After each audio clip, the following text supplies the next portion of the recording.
Well, I just had Mike Mullins, the legend, on, and I wanted to keep the Thanksgiving cheer going. So I went up to the New England area, Massachusetts, and found a former coach who now everyone follows for his opinion. ESPN's Paul Biancardi. Thank you for joining me. Thank you for having me. I appreciate it. So we were just talking off camera, but I I need to go down the list because I have goosebumps with some of the stuff. So you played at Pope John the 23rd. You went to Salem State. What was it like to play for Thibodeau? Well, first of all, I didn't play that much, so I wouldn't know, but I practiced all the time Yep. in preseason conditioning. I ended up being his captain in my senior year, but my first year trying out for Division III basketball, I wasn't recruited by anyone, nor should I have been. So when I was obsessed to play college ball at the time, Yeah.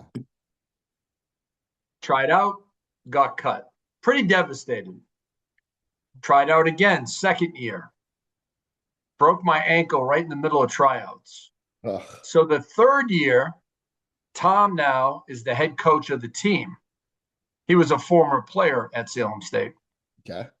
And this is how he started his coaching career. And so he put me on the team based on my intangibles, my traits, what I brought to practice, Yeah. the locker room, good IQ player, and not a bad defender, a guy who would just make your life miserable in practice Yeah. to get you ready for the game. So Of course. I was a 30 guy. You know what a 30 guy is? What's a 30 guy? Can't wait. I got into games when we were up 30 or down 30. That's who I was. Oh man, that's awesome. We have something in common. I noticed that you have a physical education degree. Yes. I am a longtime PE teacher.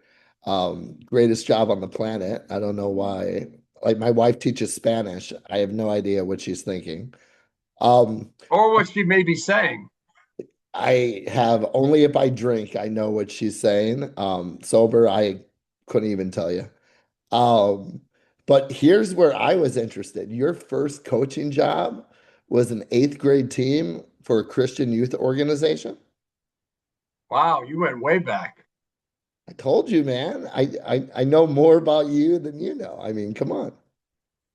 So I grew up in East Boston, which is a section of the city of Boston. Yep. And I wanted to coach. I knew that at a young age. Actually, I was in high school when I knew that I wanted to coach. So I started coaching what they call CYO basketball, Catholic Mhm. Youth Organization. And that was my first job coaching a group of eighth graders. Were they all like tough ass Irish kids? No, I grew up in the Italian section of Boston. So they were all tough ass Italian kids with a lot to say and a little bit of stubbornness too. But their coach wasn't much different. Sounds like my wife's husband. A whole lot to say. Okay. All right. Um, so so you went from being an eighth grade coach. I need you to walk me through how you ended up from there to having a full-time job under the legendary Jim O'Brien. Well, as you know, coaching, it's usually a long journey. A Yes. lot of people today think it's a quick journey, but I didn't know anybody in the profession. I just knew I wanted to do it.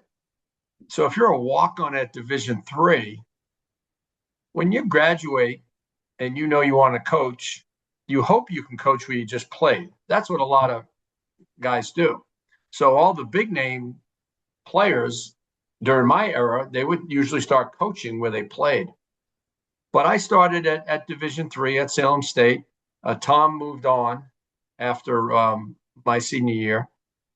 He went to Harvard as an assistant coach. And then I got to stay on with a coach by the name of Dana Skinner, who was a tremendous player in his day. Actually, was with the Celtics for a little bit. And he was a really good coach. And so I got to be with him.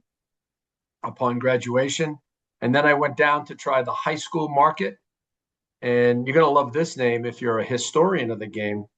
All right. It was with Billy Killalay. He was the head high school coach at Stoneham High. But his dad was John Killalay, the legendary assistant coach for the Celtics. So I played for Tom Thibodeau, who we know has a tremendous resume in the game. Correct. Dana Skinner, who was a great player in the New England area. And like I said, he was with the Celtics, or he tried out for the Celtics. He's a great offensive player. Then I'm with Billy Killalay, whose dad was a longtime assistant with Tommy Heinsohn and the Celtics. And then I transitioned back to Division III with just a unbelievable human being, a close friend, a mentor named Jim Nelson at Suffolk University. And he coached there for decades, and then he became the athletic director. So that was my beginning phases of coaching. But I had that hunger and I had that desire and that want to climb the ladder. So I was trying to get to Division I, which is almost impossible. But it was almost impossible to become a Division III player. And I did that, so I figured I could get to Division I. Yep. One of my superpowers was persistency. So put out back then I was calling people, writing letters. I was going to say I emailed folks, but the email wasn't quite out yet. And I worked a lot of basketball camps, and that's what you did. You worked camps to learn how to coach, and you worked camps to meet people. But right in my backyard, there were so many great schools. There was Northeastern with Jim Calhoun and Carl Fogel, Boston University with Mike Jarvis, Boston College with Jim O'Brien. Those were the big three Division I schools. Holy Cross with George Blaney was down the road in Worcester. So I ended up latching on with Mike Jarvis. But what a name. I went for they called it the restricted earnings coach back then because they limited how much money you could make. So I went for that job with a friend of mine by the name of Andy Greer. Andy, longtime assistant for Tom Thibodeau. So Andy and I both went for the job. Andy got it. So Mike Jarvis, Coach Jarvis, liked me in the interview process. So he decided to offer me the volunteer spot. And I took it on the spot. 100%. And, at that time, it wasn't money. It wasn't title. It was, I wanted to get in. Yeah. But I couldn't afford, obviously, living in Boston. I was still living at home at the time. This is 27 years old now. Mm-hmm. I had to live at home because I'm a volunteer coach. And I was a substitute teacher in the Boston public school system. So I did that for a year, absolutely loved it. Mike Jarvis, first class, tremendous basketball coach, a leader of men. Yes. He was everything that I thought a division coach was at that time and really, looked out for me. At the end of the year, he sent me to the Final Four, my first Final Four, all expenses paid. And that was his way of saying thank you. So awesome. So when that season was over, then I applied for the graduate assistant position at Boston College. The Big East at the time was the premier conference in the country.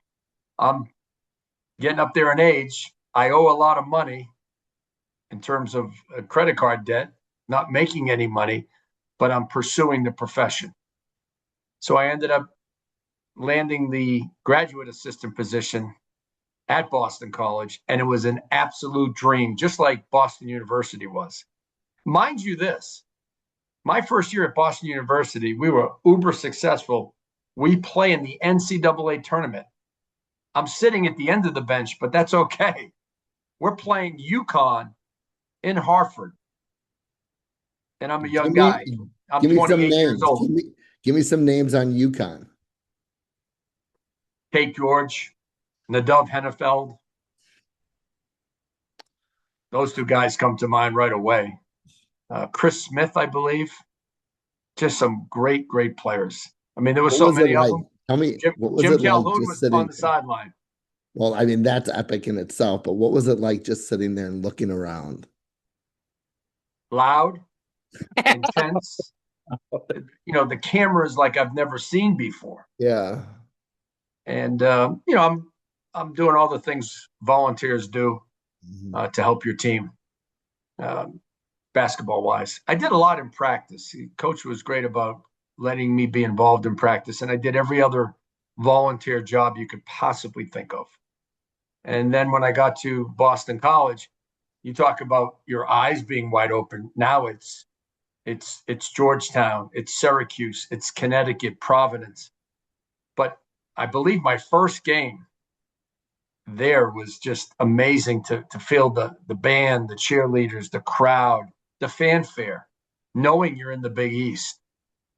And I stayed at Boston College. We stayed at Boston College for 7 years. My first year wasn't very good. We were 1-15 in the Big East, and that really, really was a pounding. It was like being in the NBA back then. Like if you're down, people are just going to beat you to a pulp. Nobody's feeling sorry for you. Then we had a great recruiting class. We started to get better.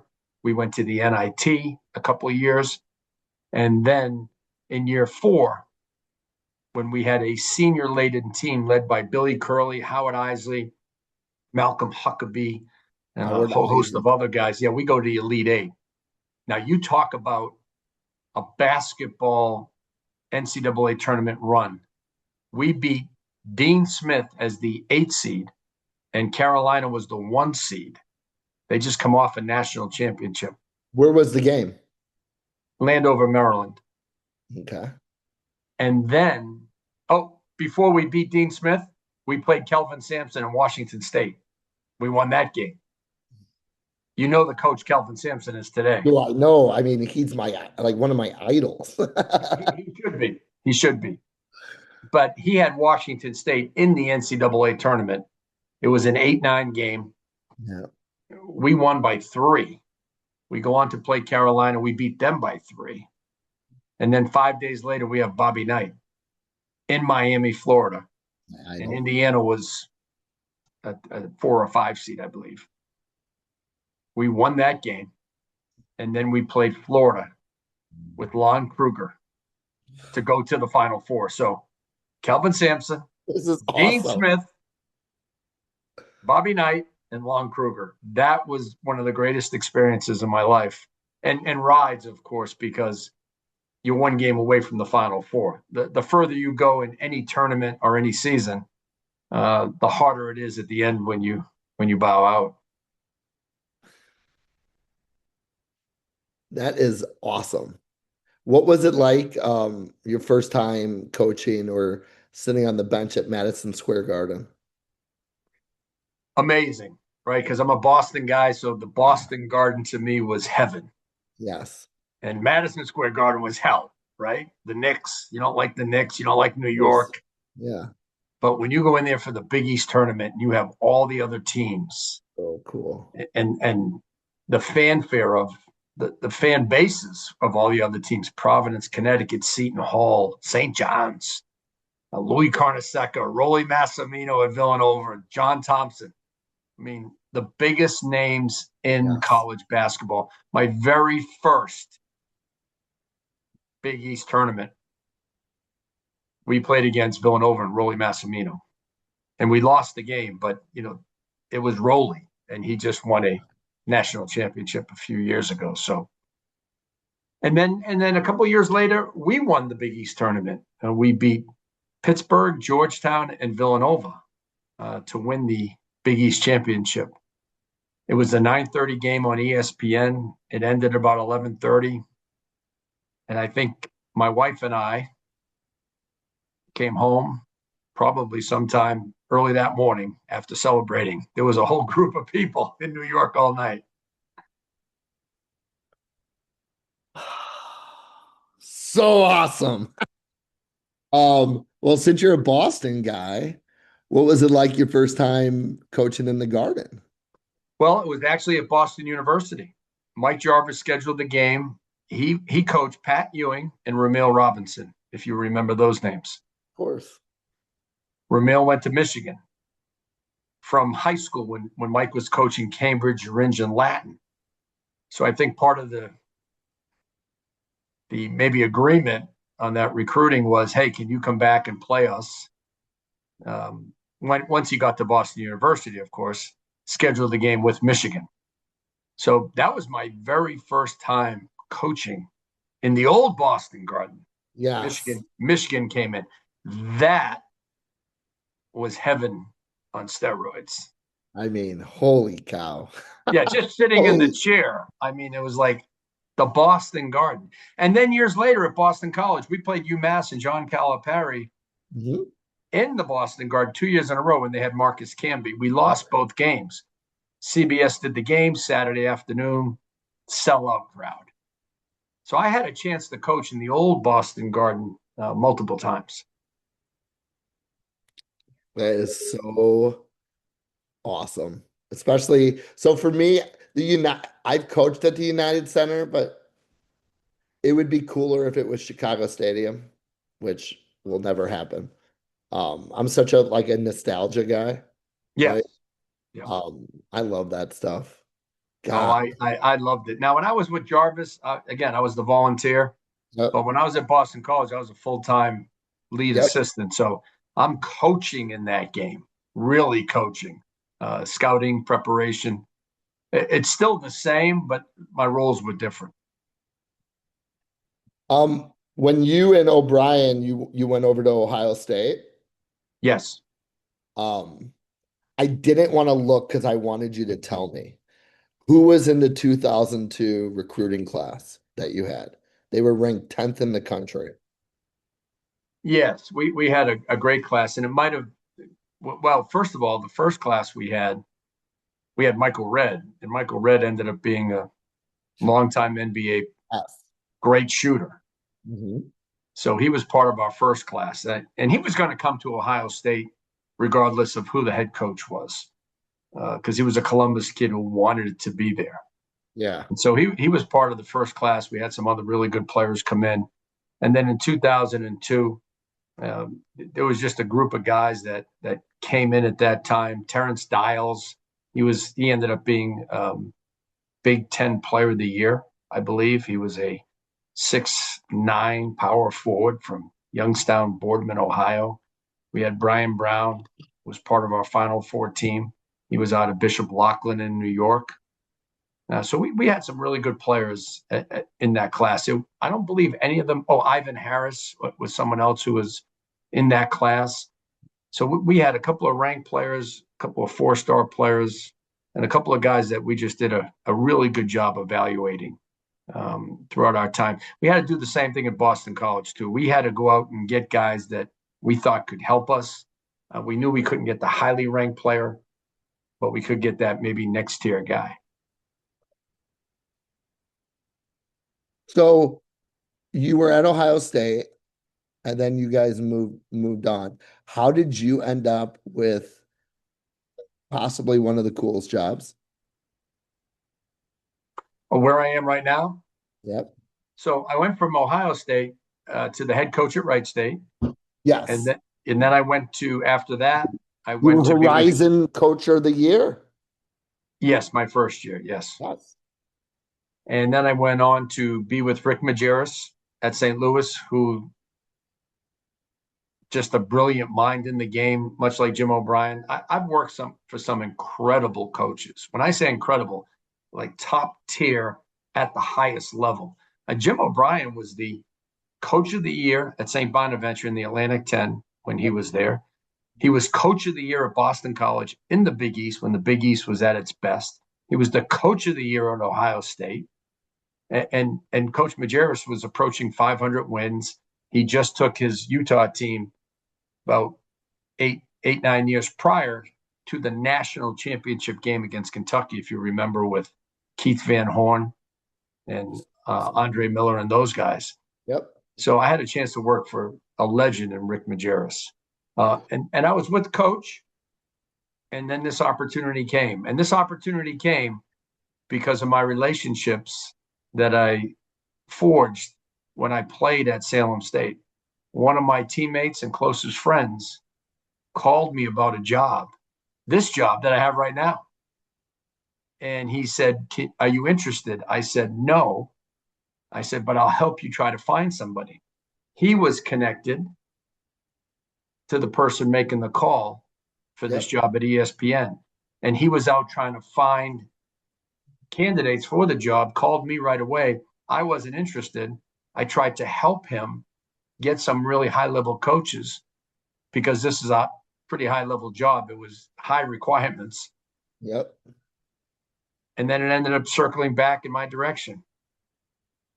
How long have you been doing it? 17 years, if you can believe it. You know who I have on after you? And very interesting name. Remember Cliff Alexander? Oh my gosh, yes. Top player out of Chicago. Yeah, so I mean that's what I kind of do. I kind of grab, I want him to share his narrative, right? Like Yes. everyone only knows him from AAU and YouTube, but there's more behind Cliff A lot Alexander. more behind Cliff. Yes, there is. Yep. This is so cool. So you're a voter for the McDonald's and the Gatorade Awards. Gatorade Awards. Um, when you are, I mean, we all know the eye test, right? We all, there's certain Cooper Flag, right? Certain kids, Jeremiah Fairs, um, pass the eye test immediately. But what are some things you're looking for? Well, I'm on three committees actually. There's McDonald's, Gatorade, and Nate Smith awards. Okay. And they're Okay. all a little different. Yep. McDonald's All American Game is trying to find the 24 top players in the country who have a chance to be NBA draft prospects and NBA players. And character is very important because Morgan Wooten, the legendary coach at DeMatha High School, started the game with a gentleman by the name of Bob Gagan way back in 1977. We all know the McDonald's game if you love basketball. Yep. So I try to uphold the criteria that they're looking for, which are the most dominating players in today's game with an NBA potential upside. It's hard because there's 24, not all of them are NBA upside guys.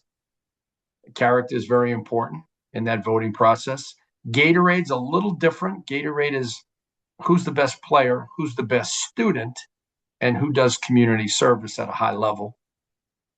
Okay. I didn't know that. Yeah, Interesting. Gatorade. When you see Gatorade Award, you know that they have uh, three dynamic features to game: their game, their academics, and their character. It's quite an award, whether it's a state award or the National Gatorade Player of the Year. Think about this: Cameron Boozer was a two-time National Gatorade Player of the Year. We see what he does in games, getting double doubles and leading Duke right now. I watched him for 3 years in high school. I have not seen a more polished high school player going into college. And he's showing his maturity and he's showing his productivity and his upside.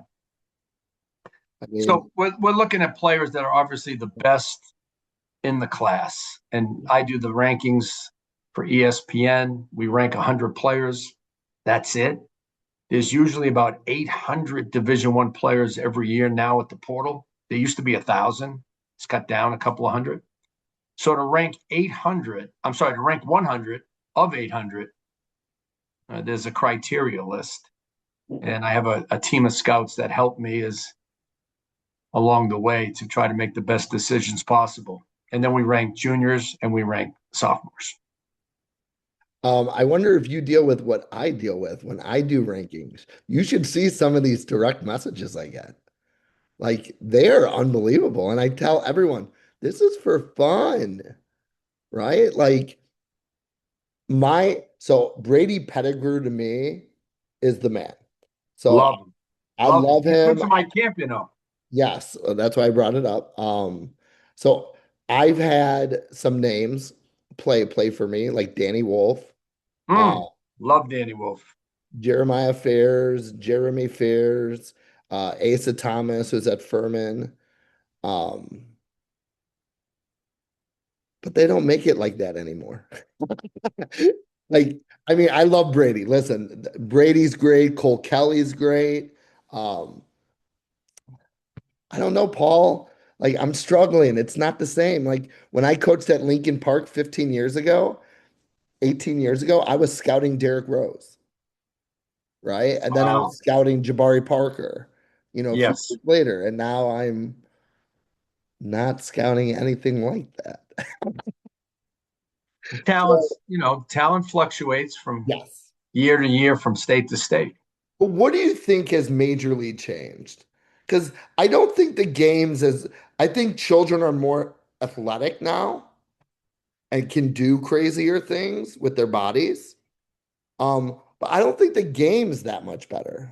I think that it's kind of like 4 or 5 passes in the half court seems non-existent. I don't know. Well, there's a lot we can unpack. The athletes today are much better. The Yes, players are more athletic today. There's more information, there's more training, athletic training, there's more facilities. But absolutely. in my opinion, maybe the worst condition group of athletes I've seen in a while, the last 4 or 5 years, especially with the heavy use of iPhones and social media. Hmm. Kids have not been, in my mind, at the conditioning level they need to be in. I'll give you a story about you're a Chicago guy. You know the name Scottie Pippen? Come on, of course. So I'm sitting with Scottie Pippen at a Nike event, Yeah. and we are watching the best players in the country. Scottie Pippen has no idea who is who. He knows they're all good. He doesn't know their names, and nor should he. But he was sitting there just to see the talent. So as we started talking, he was asking me about different players.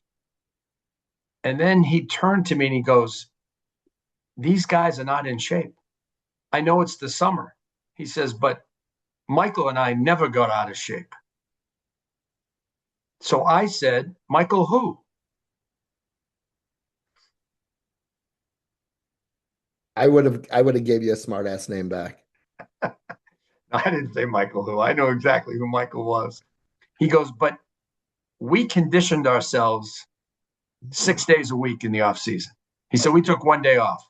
He said, "We shot and we played, but we were never more than a week or two out of game shape." And the guys that we were watching at the time, they couldn't make it over half court, or they couldn't run over half court on offense, and they didn't get back over half court on defense. And he was right. And guys were standing up, they had their hands on their knees.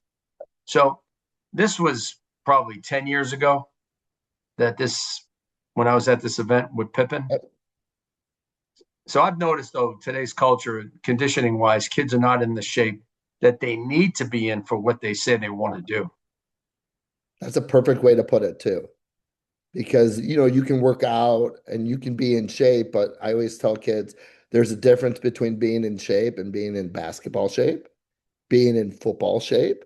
If I'm in Yes, football shape, that doesn't mean I'm in basketball shape and vice versa, right? right. Totally agree with you on the phones though. Um, oh God. What I try to, so I'm a teacher as well, and I explain to my players at Lincoln Park and my high school students, skip passes and the weak side are non-existent because they're only used to looking here. And I'm Right. only used to seeing maybe a foot or two in front of me, right?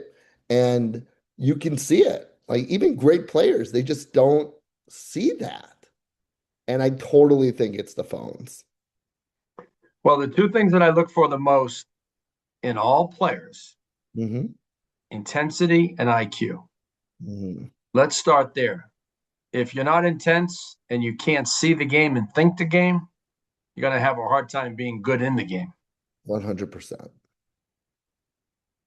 100 per percent. What do you think of so I always say at my gym in Northbrook in the north suburbs of Chicago, there's more trainers than Uber drivers. I love it. Um, so I have a 7-year-old. I have a second grader who loves hoops. He's tough as shit. Just got done playing tackle football for the year.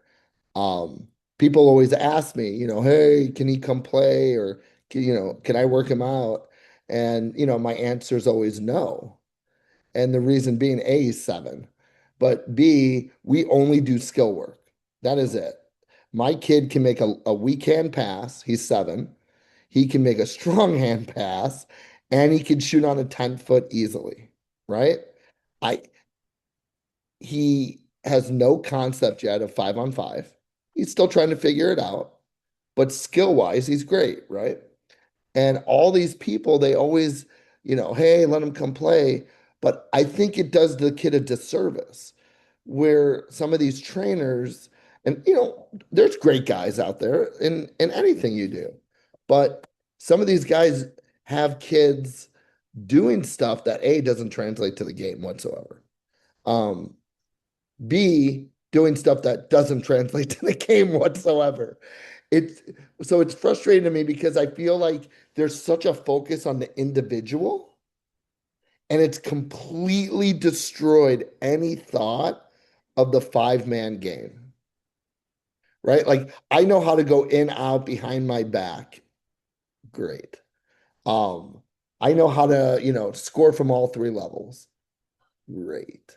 But you only have the ball 90% of the time. I mean, 90% of the time, you do not have the ball in your hands, right? So I just feel that I don't want to say trainers, but I think that there's such a culture right now of there's the money, there's the idea of if I say something bad, they won't come back. Well, for me, if you don't say something bad about my son, we will not come back, right? So I think that that's what's changed. I think we, as a society, we're kind of protecting these children a little bit. Not a little bit, a lot. Um, but like when you share these stories with me, it just, again, it makes me sad because I wish kids, you know, didn't play in 50 AAU games. I wish kids went outside and played, right? I wish they played pickup more. I wish they took their high school teams more serious than their AAU teams. Because end of the day, a lot of these high school coaches are way more qualified. So that's my struggle. Oh, That's my it's real. You got a real struggle. yeah. And I all your mean, points are excellent and they're all true. We're training kids to be individuals and not teaching them how to win. We're not oh, teaching them how to function with other players. We're teaching them to make moves yes. and to make shots and to handle the ball, which is important. But to me, a really good trainer prepares a player for his games. He doesn't teach them moves or shots. Like we're teaching kids side steps, threes, and they can't make a layup. And then when we teach layups, we're teaching fancy layups. Or what I've noticed more than anything is we try to, a lot of trainers try to show what they know Yes. versus teach what a player needs. So I run basketball camps, so it gets me back on the court and I helps me teach. I help the kids learn the game. And I have really good coaches. I have teachers that can coach.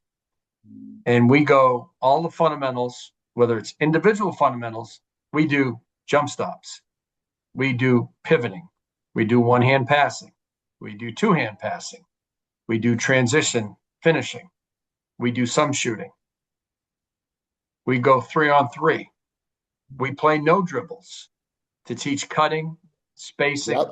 and screening. And we let them play 5-on-5.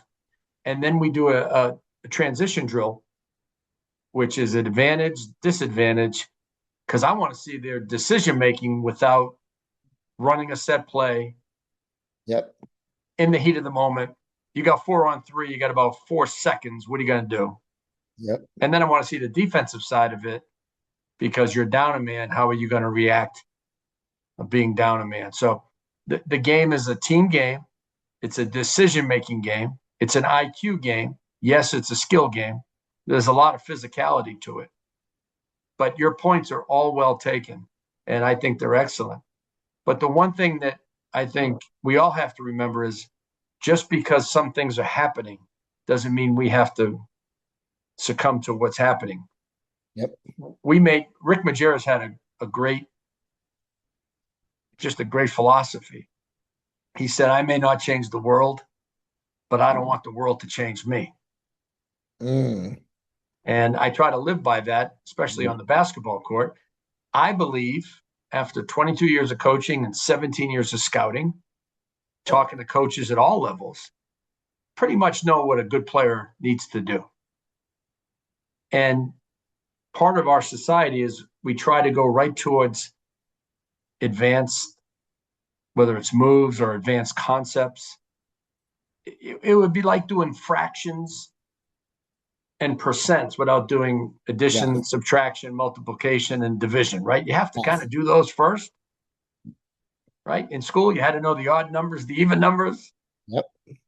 and then you build and you layer. That's how you become an athlete. You have to layer your conditioning, you have to layer your skill level, you have to layer your IQ, and then you have to do it with other people. And a lot of the workouts, they're individual, 1-on-0, 2-on-0, no live defense. Rick Majerus said, if I ever see a cone in practice, I'll fire you. He's so right. I I can't stand the cones. So God rest his soul. I love Rick Majerus because I laugh. Like, when the hell is there a cone in the game? Right? And the game's about reading and reacting, not reading, thinking, and then doing. That's not the game. It's like war. You don't know what's going to happen in war, right? I talked to Kelvin Sampson, who you admire so much, Okay. a couple of weeks ago. There was something on social media, and he talked about the parents spending all this money on trainers, and they spend Yes. all this money on kind of fake showcases. Yes. And he says, when it has to do with the trainer, he said, look, you can't go against no defense. He says, we warm up against no defense. We do a couple of things with no defense to get reps. But the only way you get better Mhm. is with competition Yep. and defense. And I think the good trainers, the ones that I know, Yep. they prepare the player for you. The high school coach, they prepare the player for the club coach. Yep. It's like a tutor in college. If I go to a tutor, they need to help me do well on the test. They don't need to tell me everything they know. They need to teach me how to take the test and how to study for the test so I can get a better grade. That's what a trainer is to me. It's a tutor. Yep. And mind you, before trainers became popular, all the coaches that you and I know, like myself, I Yep. was the trainer. Yes. I was in the gym with the players, Yes. 1-on-0, 2-on-0, 3-on-0, 2-on-2, 3-on-3, however we broke down individual work back then.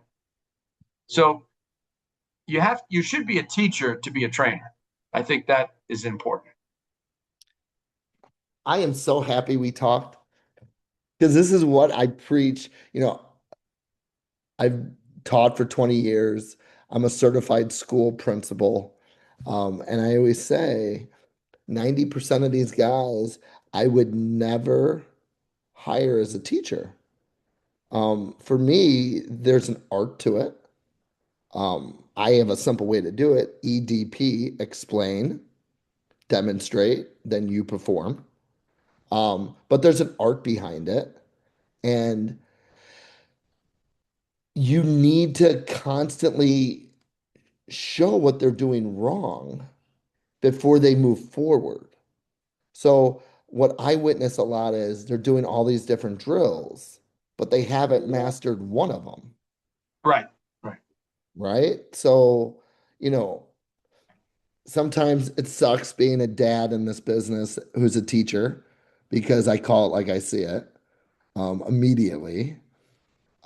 Everything you talked about, I do. So I have a fourth grade group because that's all I can tolerate besides my high school team.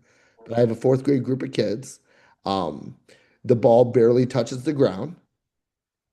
We shockingly are probably the only 9 and 10-year-olds that make skip passes and throw it to the weak side because it's always open for a right hand layup. And I just struggle because, these parents are so blinded because they don't know what to expect. And, for me, I'm like, ugh, like my son just played tackle football and it was brutal for me as a coach, right? Because it was a dad coach. I'm really big on recognizing when a kid gets a haircut, right? I mean, that makes a kid feel good. Coach notices me. I always say children come to school or games with two backpacks, their work one and then their personal one. And the great coaches, great leaders, check the personal one. 99% of the trainers and coaches don't, right? And the ones that, like, I was just talking to Coach Mullins, how he talked about how, he still has such strong relationships with all those kids. But that's what it's about. And when you have these strong relationships, you can brainwash them into playing the game the right way because they believe in you. And B, um, they'll run through a wall for you. Yep. You just have to care before you coach. That's it. I mean, I have a quote in my emails that say kids don't care how much you know until they know how much you care. I mean, That's been around forever, and it's true. right? I mean, it's such a simple, Paul, it's such like a simple thought that I struggle that others don't implement it, right? Like, I don't know. All the, like Tom Kleinschmidt at DePaul Prep, back to back to back state champs. Well, like his kids come back and want to coach for him and hang out with him and have dinner with him, right? The guy out, Bennett, Gene Heidkamp, who has Colin Stack, um, another guy. And then, I can go down a laundry list of guys who are transactional. And then I always feel bad for those kids because that's their life, right? Like you only have one chance, right? So I'm just all messed up. Just all. No, you're taking what you see and you're trying to fix everything because you're a teacher I don't, I mean, and a I coach. cannot fix everything. Right. So you can't change the world, No, but but I you can don't change let the world change you. individuals. I will never let the world change me. Like that's why I'm at Lincoln Park. I preach to those kids about grades all day. I preach to them about being a great husband and a great father. I preach to them that if I ever hear the B word out of their mouth referring to a woman, I'm going to give them a grown man response. So I have other, thoughts, but I'm just struggling, man. I miss the old school. Well, I hear old school a lot, right? And of course, the older you get, the more you hear it. Yes, But I yes. think it's the right school. That's the way I look at it. If I I was like it. coaching today, you're trying to develop character traits, Yep. which are as or more important Oh, than the yes. basketball traits. Why? Basketball traits are going to last how many years? Maybe the four in high school, Yep. if they're fortunate and they're part of the 5% who move Yep. on to play college ball, another 4 years. Then the 1% who goes on to play maybe overseas. Yep. So whatever you teach them basketball wise is going to last for a short window. But everything that you are teaching character wise, it's going to last their whole life. Things that Tom Thibodeau preached and emphasized and yelled at us about helped me today because he made sure that we were mentally tough. Well, we all need mental toughness because we're all going to go through adverse times. So it was the mental toughness that he built up then that I can still use today. I want to tell you that all of you would hate coaching my son, and I'll tell you why. So, since he came out of my wife, he's been told the more a coach yells at you, that means they love you so much. So, anytime like he's anywhere and he's getting yelled at, he's like, always. Instead of like, right, like all the kids are scared and he's like, Right. right, he like loves it. And I tell, some high school coaches around here, I'm like, dude, be careful what you wish for because you'll curse him out and he'll love every minute of it. He lives for it because, he's conditioned, like you were saying, to know a coach that screams at you and whatnot cares about you and loves you. And the coach that Yes. doesn't talk to you, you better transfer because, Exactly right. right? Like that means you're done. So to wrap up, I always like to ask this question. It's one of my favorites to hear. So, in 500 years, when you move on to the basketball gods and the courts above, 500 years, Paul, um, how do you want to be remembered? Professionally, Professionally, personally? that I tried to influence and impact the lives of everyone I came in contact with, whether it's my own family, friends, and certainly basketball players and coaches in a positive way. That would be a great legacy. Who's your favorite coach of all time? That's an impossible question to I need, answer. I need an answer. I need an answer. You here, give me top I three. would say the person that I grew up and I was like, oh my gosh, was Red Auerbach. I was gonna say that's And my he coached the Celtics, obviously, and he was a great owner for the Celtics. So that's a safe answer, and that's a true answer. All right, now let's go to college. The greatest coach, In your eyes, mine's Bobby Knight because my grandpa had the St. Elmo Steakhouse in Indianapolis. Um, so I used to hang out with Bobby Knight when I was a little boy. So Bobby Knight's my idol. I'm going to say Rick Majerus, Jim O'Brien, and Mike Jarvis. I can't imagine why you said that. I mean, those are, listen, I'll be honest with you. When I read the Mike Jarvis and the Rick Majerus thing, I was like, oh, like, would I be able to work around that? I would be like, just They like they this the whole they could time. they could beat anybody with the same talent, less talent, and they've already done it. They were all remarkable coaches in their time. All went to the NCAA tournament, different teams, deep runs. As a matter of fact, when I was at Ohio State, we beat St. John's to go to the Final Four or go And, to the Elite Eight. It was one of those.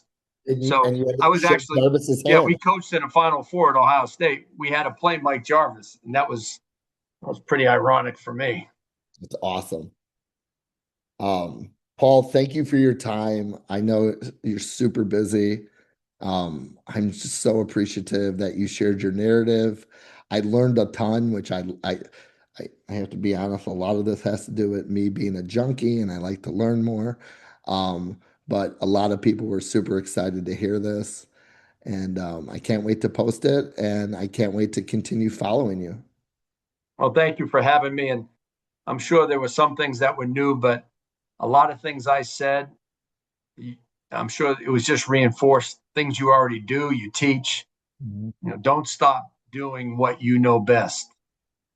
You talked about kids only care about how much you care about them. That's 100% true. That's not just in coaching, that's in life. Yep, So keep caring and keep coaching. I promise. All right, my friend, I will see you soon. Thank you so much. All right. Thanks for having me. Bye.